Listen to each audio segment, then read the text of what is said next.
مدینہ کی طرف چلا جا رہا تھا، اس کے ذہن میں گھوڑے دوڑ رہے تھے، اس تیر کمانوں کے سناٹے سنائی دے رہے تھے، اس کے ذہن میں مسلمانوں کے نعرے گونج رہے تھے۔ اس کا خیال تھا کہ مسلمان یہ زہر کرنے کے لیے نعرے لگا رہے ہیں کہ انہیں موت کا کوئی ڈر نہیں۔ طنز اور نفرت سے اب بھی اس کے ہونٹوں پر مسکراہٹ آ گئی۔ اس نے ارادہ کر لیا تھا کہ وہ زیادہ سے زیادہ مسلمانوں کو قتل کرے گا، قیدی کم ہی بنائے گا۔ اسے ابھی پتہ نہیں چل رہا تھا کہ رسول پاک صلی اللہ علیہ وسلم کہاں ہے۔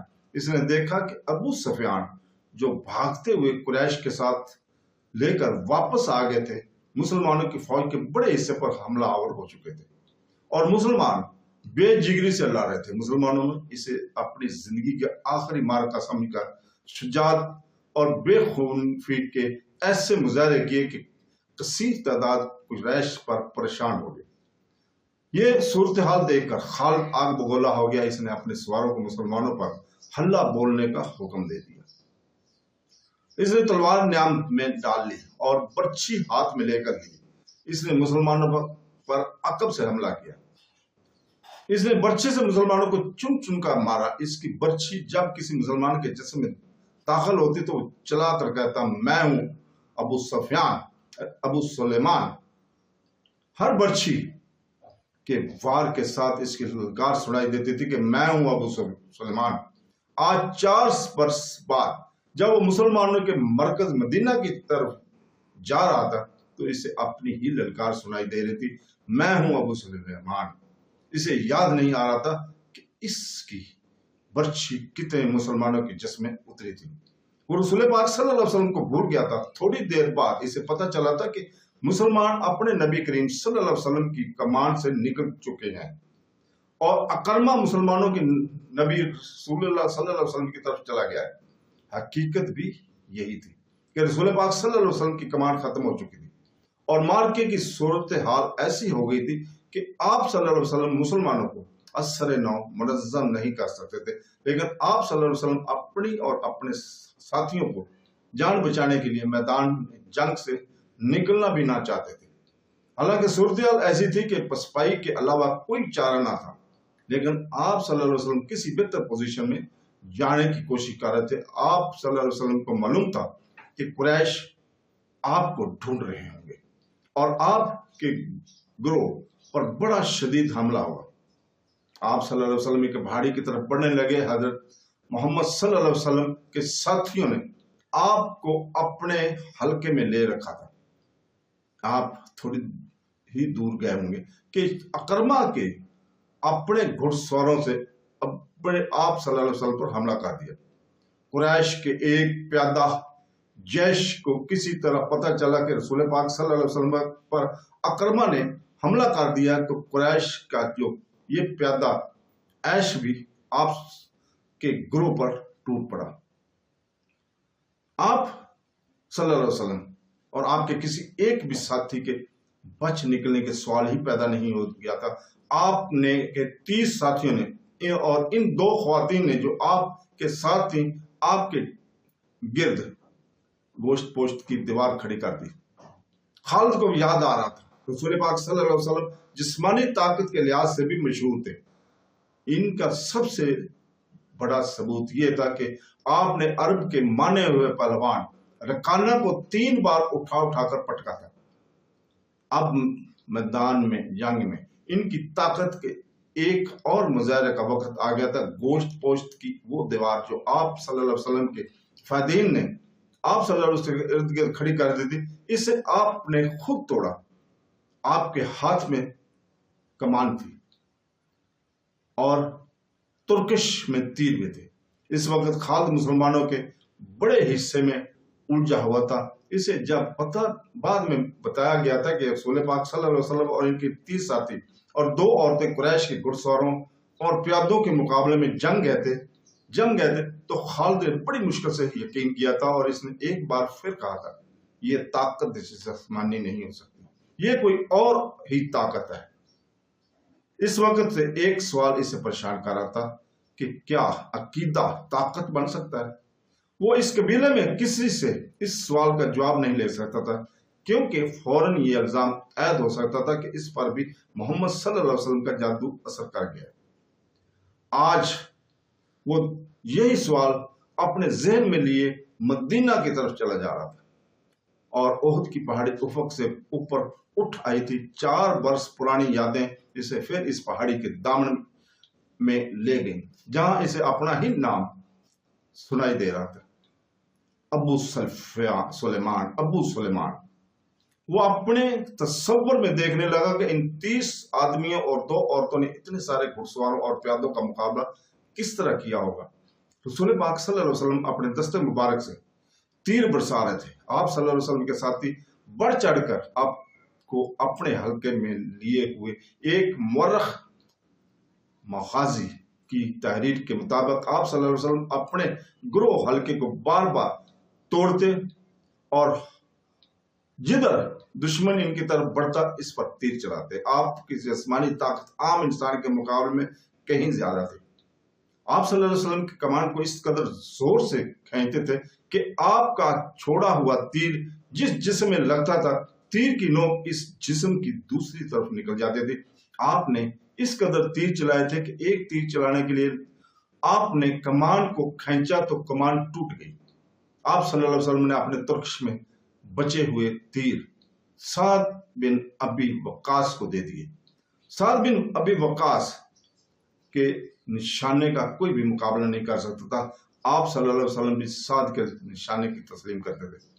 ادھر مسلمان ابو سفیان اور خالد کے ہاتھوں گر رہے تھے اور خون کا آخری قطرہ بہہ جائے کا مقابلہ کر رہے تھے۔ ادھر آپ صلی اللہ علیہ وسلم کے 30 فدائین اور وہ 2 عورتیں بے جگری کے عالم میں جیسے ان کے جسم نہیں ان کی روحیں لڑ رہی ہیں۔ مشہور مورخ تبرا لکھتے ہیں کہ ایک مسلمان نے بیک وقت 4-5 قریش کا مقابلہ کیا۔